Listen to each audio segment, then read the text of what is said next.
Yes, guys, welcome back to episode 2 of the Talking Sense podcast with me and Daniel Schofield is my full name. as always, we appreciate you being here. Thank you for tuning in to episode 1 that we put out last week. It's had quite a lot of interest on YouTube. We've had loads of nice comments about that one. As the same as last week, if you take anything away from any of these podcasts, and you feel like it personally benefits you in any way, we massively appreciate it if you subscribe, like, share it around on any of the platforms. The more help that we get from yourselves, the more feedback that you provide, the better service that we'll be able to provide yourselves. And, ultimately, if you're helping us, then you're helping yourself. So going on to the topic for this week, Dan's going to introduce that one for us. We are going to look at this week mindset and personal progression. So we've pretty much discussed this since we had our last podcast and decided it was the topic we wanted to cover, and both agreed there were quite a lot of points that made up obviously that title. So I'll jump straight in and get us started on the first point. So I want to talk about finding your why, and to describe that more. And you can relate this to, your physical goals, career goals, whatever goals in life that you might have and you're trying to achieve. You need to understand why you're wanting to do that, because if you find that reason, that is going to be your main driver to go and succeed. I'm just going to link this into episode 1 as well. Obviously, the first episode was on motivation. And this episode is obviously about mindset. So leading on from last week, obviously, if you're able to prime your mind and your mindset throughout your journey, like things like motivation, there'll be a very little part of your progress, won't there? If you've got a strong mindset, when dips in motivation, stuff like that occur, your mindset and your strength, inner strength, is going to be, the thing that carries you through. So 100%. Ultimately, that's the thing, that's the aim, and that's the carry on from last week. We're moving on from motivation, and the aim of this week is to help strengthen your mind, to, facilitate your journey, I guess. Yeah, that's a massive point, because everyone has, I consider myself to have a strong mindset, but am I fully motivated all the time? Absolutely not. But due to my mindset and how my mindset has developed and got stronger over time through experience and just through getting older, I suppose, if I do have a day where I'm not very motivated and I don't really feel like training, I'll still go and get it done, because my mindset and how I've made my mindset over time carries me through. But just to jump back to that first point and talking about finding your drive and the proper reason why you want to create change and go after whatever you want to achieve. As an example, obviously, I've been a PT for many years. I've had many clients sat in front of me, and part of a consultation is to look at goals. And I could have a client sat in front of me, and let's take a typical example. It's a weight loss client. Why are you here? I'm looking to lose a couple of stone. That's the first reason why they are there. But it's probably not the reason they are there. And I might say, well, why do you want to lose a couple of stone? And then they might give me another reason. It might be another, what I call a surface reason. So, I'm going away on holiday to Malta in June, and I want to look better on the beach. And for me, these are all generally surface reasons. And maybe after asking the why question 4, 5, 6, 7 times, I might actually get to the deep underlying reason that could be, well, actually, Dan, I've just got no confidence in myself. And then you've found it. That is the reason why. And that's what they need to hold on to and use as a driving force to change. They've got to find that deep underlying why to go after what they want. As coaches, it's our job, and I've been taught this by mentors and coaches before, and I assume Dan has as well with his training when he went through that to really help a client, you need to find the real pain points. And we're talking in a coaching sense here, as if we're trying to drag it out of you, but for yourself, this is something you're going to have to do for yourself if you're not working with a coach. These conversations, whether it's with yourself or whether it is with a coach, they often are quite emotional, but it's important that you really do identify what the real reason is. Like Dan says, it's okay saying you want to go to the beach.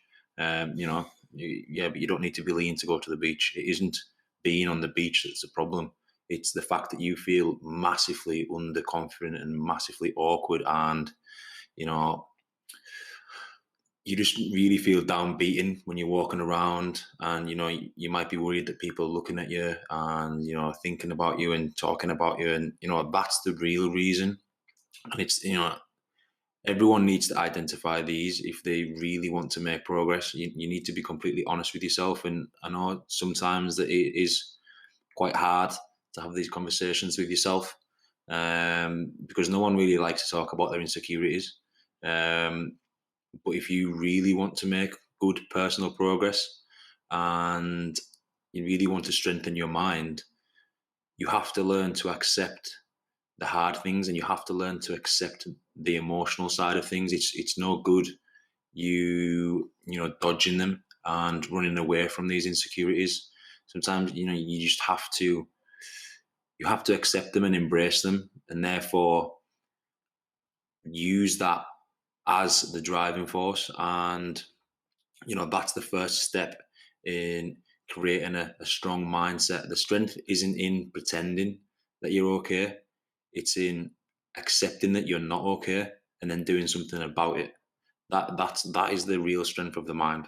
A strong mindset generally comes from being, well, sometimes can come or develop through being just in a shit place and going from that shit place and working yourself out of it and getting into a good place. If you're able to get yourself from where it's a situation where you're feeling bad and crap, or it's it's not necessarily feeling, but it's just a situation you're in that's bad, and you can pull yourself out of that, then the likelihood is it is going to develop and help your mindset and make it stronger.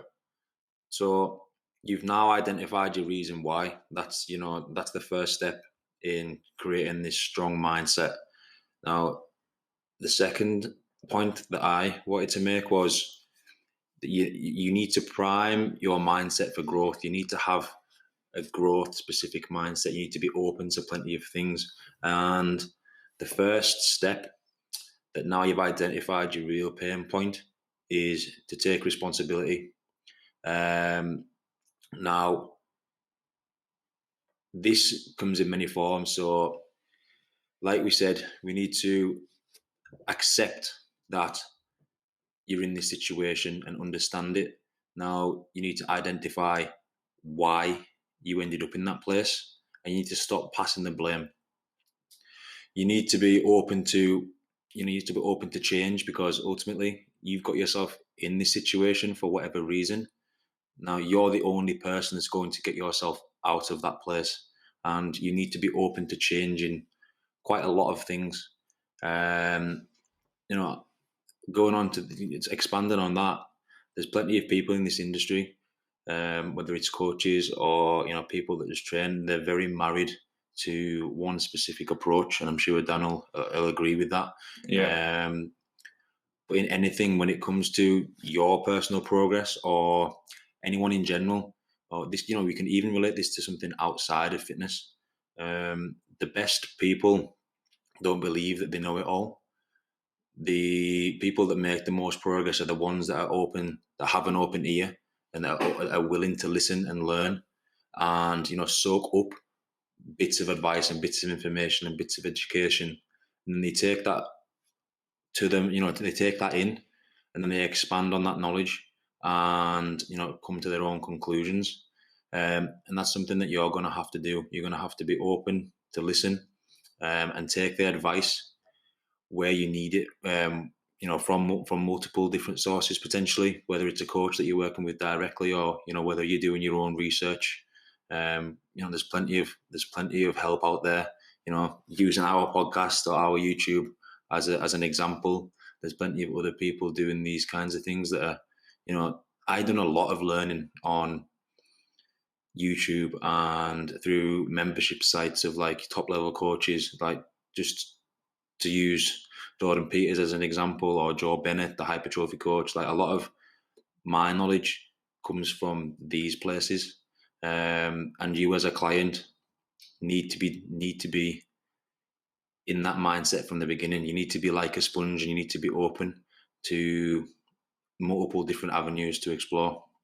I think when anyone looking at that growth mindset, when you're, how can I put it? You can be knowledgeable. You can be very good in areas, whatever they might be. You can specialize in areas and things. But I think people that I have met that have been very good at something, will take personal training as an example. So, they've been great at coaching and all the aspects of it. The people that I've encountered that are great at it are always trying to develop and learn and grow more. And they understand that, there will be people out there that will be better than you in certain fields because they have been involved in them fields and have more experience in them fields longer than you have. And that, that works both ways. You might have something that they don't have, but it would be very daft to not be open enough to be able to take advice and take qualities from all these different people that can ultimately make your arsenal so much better. And if you can do that, then you yourself can obviously go, well, your knowledge is greater, and you can go and help people massively more if you are a coach yourself. But I think brilliant people and people that do very well are always trying to grow and develop themselves, and they understand that they don't think they're right on everything. They're open to things. Now, to expand on knowledge, one thing that I am a massive fan of, that, to be honest, I fell off a little bit recently, is reading. There's plenty of books, or what they call audio books, out there for you to learn from, and they don't even have to be specific to the area that you're looking at. But to quote a book that I read last year, it's called The One Thing. It's about growth and mindset, and it helped me apply quite a few things in my coaching career and in my own personal journey in fitness, and that's what we call the domino effect. And I'm putting myself in a beginner's shoes here, and I can imagine that, using the example that Dan used before of someone wanting to lose 2 stone, I can imagine looking quite far into the future and imagining that, a two stone seems so far away. To go from, overweight to lean, it might seem like an impossible pursuit at this point. But the domino effect, it is about how one domino, the size of a regular domino, could actually topple a domino the size of Mount Everest. Now, you're probably thinking, no, it couldn't. But logically and scientifically, that if you placed plenty of dominoes between the first one and the last one, and they were all twice as big as each other. So the first one started off maybe 1 inch tall, and the second one was 2 inches tall, and the third one was 4 inches tall. If you pushed that first domino with enough force, it would topple the second one. and then the second one would topple the third one, and so on. And eventually, that 1-inch domino provided enough force to create a chain reaction that would topple one the size of Mount Everest. Now, hopefully that makes sense to you, but you need to piece these big goals together with smaller, achievable goals. And that's just an example of, how your mind has to be open to growth. And, in those moments where you think that these goals are so out of reach, that little example is proof that, if you just go about things cleverly and you apply yourself with the right force and pressure, that you can achieve. So yeah, take that away from that little example. Just want to add like a little thing in there. It's kind of going. It's not as much around mindset, but it's something to think about. When you're trying to get from A to B, it's not always smooth sailing. So if you're wanting to try and get wherever you want to get to in your career, at work, or you're wanting to try and achieve this physical goal that you're trying to do, it's not always going to be a case where it's progression, moving up. You might have, little peaks and troughs. You might have times where, you're having a bad week, or you're having you hit a bit of a shit point. And my old mentor, Paddy, which is a comment that's probably stuck with me and will stick with me forever. He said, when you have a shit point, as long as that shit point is higher than your last shit point, you're doing all right. And look at it like that sometimes, because sometimes we get to a shit place in our progression and we get pissed off and down about it. But then actually, 3 months ago, you'd have took that shit point as your best point. So it's also looking at it like that sometimes. Make sure, as long as your shit point is always better than your last one and you're moving in the right direction, then you're doing okay. So moving on to the third point, and I want to relate this back to number one again. So like we said about identifying your real pain point and understanding your emotion and allowing yourself to feel like that. The third point that I'm going to make is, when it comes to personal progress, you have to allow yourself to feel emotion. No one is perfect, no matter how much you believe it or no matter how much you see it. And using social media as an example, it's just a highlight reel of everyone's happiness and success. But when it really boils down to it, that just isn't life. You're going to have hard times, you're going to have good times, but the people who do well are the ones that get knocked down and keep on going, to quote Rocky. And it's cliche, but it is so important. I always think that people who are emotionally intelligent are the ones that are able to do really good things. And to reiterate what I said before, it's important to understand that real strength doesn't come from pretending that you're okay, and pretending that you're this rock solid force that is immovable and can't feel emotion. That's not the case.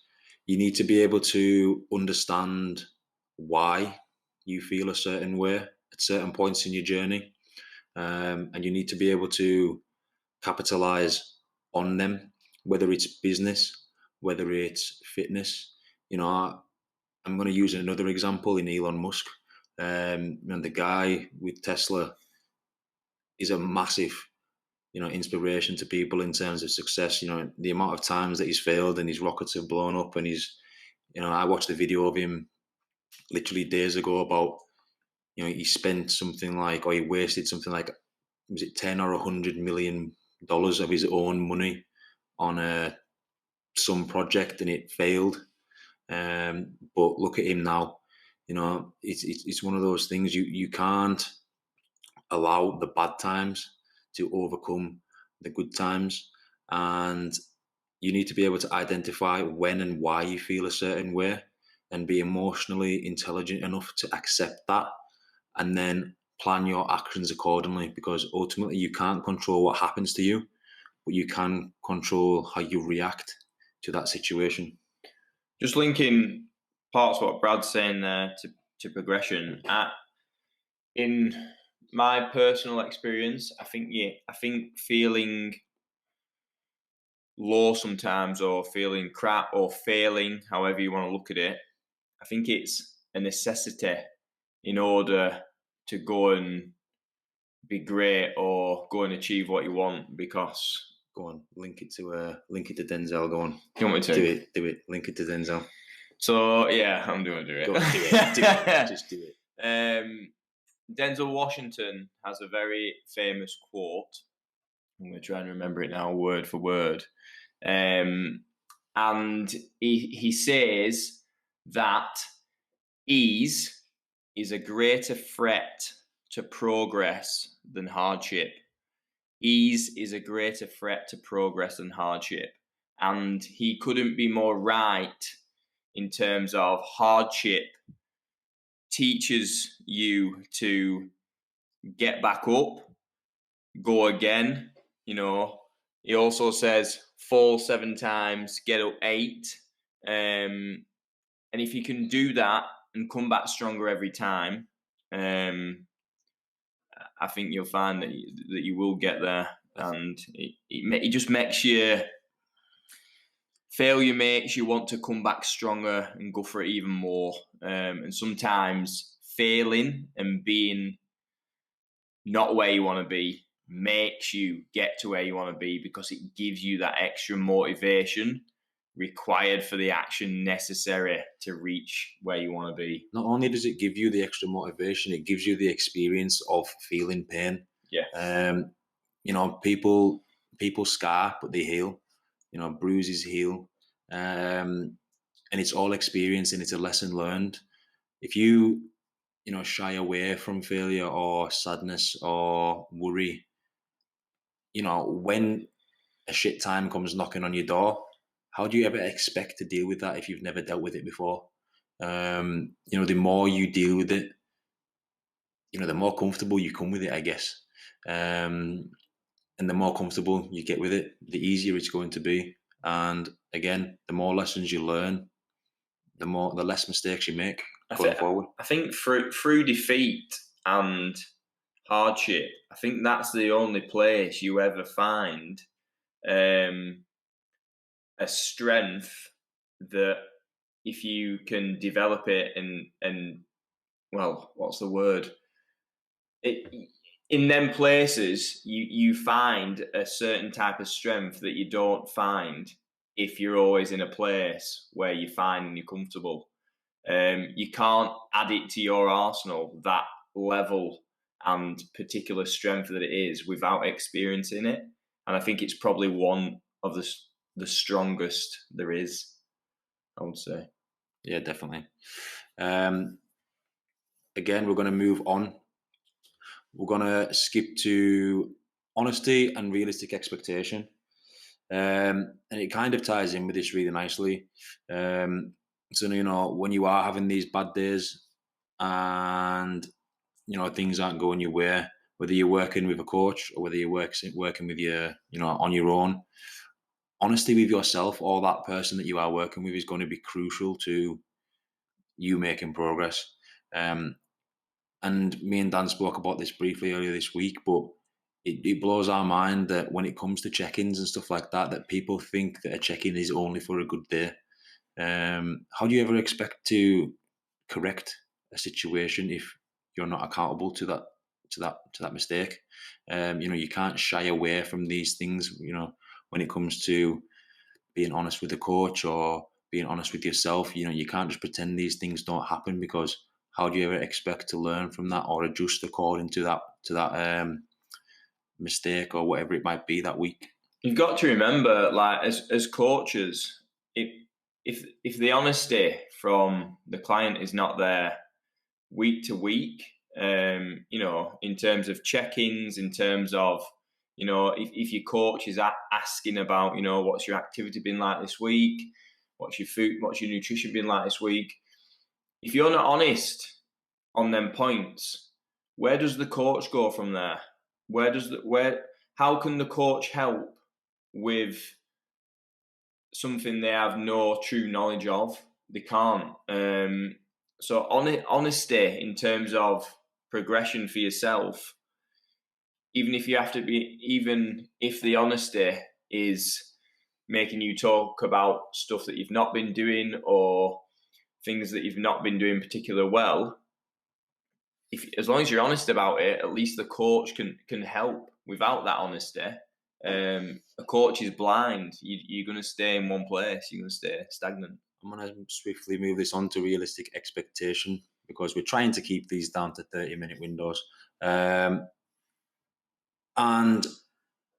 we're going to move on to saving your time. So when it comes to being honest and, applying all these things through your journey, you need to be realistic with your expectation of what you're able to achieve. These goals, like we say, whether it's the small domino or getting to the domino the size of Mount Everest, you can't expect to get these things in a couple of days, a couple of weeks, or even a year. You have to spend time in the trenches. And when as coaches, when we say things like have patience on consistency, that doesn't mean have patience for a miracle to just fall in your lap. That means have patience working hard on a regular basis every single day for weeks, months, years. You have to be patient while working. You can't just be patient and just bide your time for something to just come your way without actually putting in the work in the trenches and earning your right to your success. Yeah, you become a product of what you consistently do. Unrealistic expectations, are everywhere these days. Social media probably doesn't help that.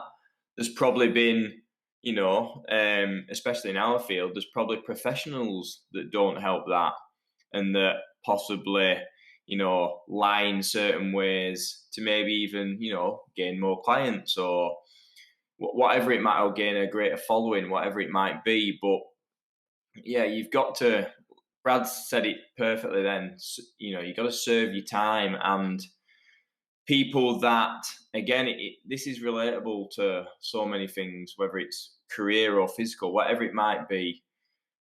People that achieve great things, whether that is within their physique or it's within their job or whatever, the likelihood is they have been consistent for years, and they keep doing them actions required consistently over time to get to that point. And you've got to be realistic with your time frames in order to achieve what you're going for. Yeah, it's when these failures are occurring, you need to be prepared to fail all the time for a long period of time, and you need to be prepared to use this strong mindset to come back from these failures, and hopefully that'll pave the way to your success. But to wrap this podcast up, we're going to finish with the main points that we focused on. And so hopefully you can take these away, retain them, soak them in like a sponge, and then come back to this podcast and rewatch it if you need to. But the main points that we covered were definitely find your why, find your main driving force as to why you want to go and achieve whatever you're trying to achieve. That's the real pain point as well. Like like we say, really identifying the deep meaning of that. And you might find emotion there, like you said. Second point, so you need to have a growth mindset. You need to be prepared to be open and listen and expand your knowledge from multiple sources. Number 3, allow yourself to feel emotion. So don't always expect, especially when you're trying to get from A to B, to be feeling great and like it's all plain sailing. Allow yourself to feel the hardships and the poor feelings, and utilize that and turn it around into a strength. So point 4, guys, and that's just being willing to accept failure and understand that is a vital part of your progress. Avoiding that situation is only going to leave you spinning your wheels and unable to learn. Going through failure is going to bulletproof you and your mindset and give you the experience to expand on those negative periods. Ultimately everyone will fail at some point, so don't feel like you're an anomaly in this situation. Just be willing to accept that, embrace it, learn from it, and then expand from it going forward. Point 5, final point tonight. Keeping your expectations realistic. So, obviously you've got whatever goals you might have, and you've got to understand that them goals might take, a good amount of time to achieve. Not everything is achieved in 4, 6, 8, 12 weeks. If you're trying to, when you're looking at that long-term goal and you're looking at that ultimate achievement, you've got to understand that positive, consistent actions over time, whatever they are and whatever them positive actions required are, week after week, month after month, year after year, it might be the case where you have to apply them in order to finally get to where you want to be. And on a quick final thing on that, you've got to remember when you're looking at role models and you're looking at idols and you're looking at people you aspire to, they will have done that and will still be doing that to be where they are. So don't think that they have a quick fix either. Yeah? Let's sign this one off, guys. I think it's been a good one. Hopefully you've taken something from that. And like we said, you can always revisit this podcast or video or whichever platform you're accessing this on. It's always there to download and re-listen to if you're ever having a bad day. As always, if you are taking things from these podcasts, like I mentioned earlier, please like it, subscribe it, share it about, and leave us a bit of feedback, positive or negative. Like we definitely say, we're willing to accept our failures. Yeah, we're willing to accept some criticism and turn it around into a positive situation. Because we're bulletproof. To take this podcast to the next level, we want to be able to provide you with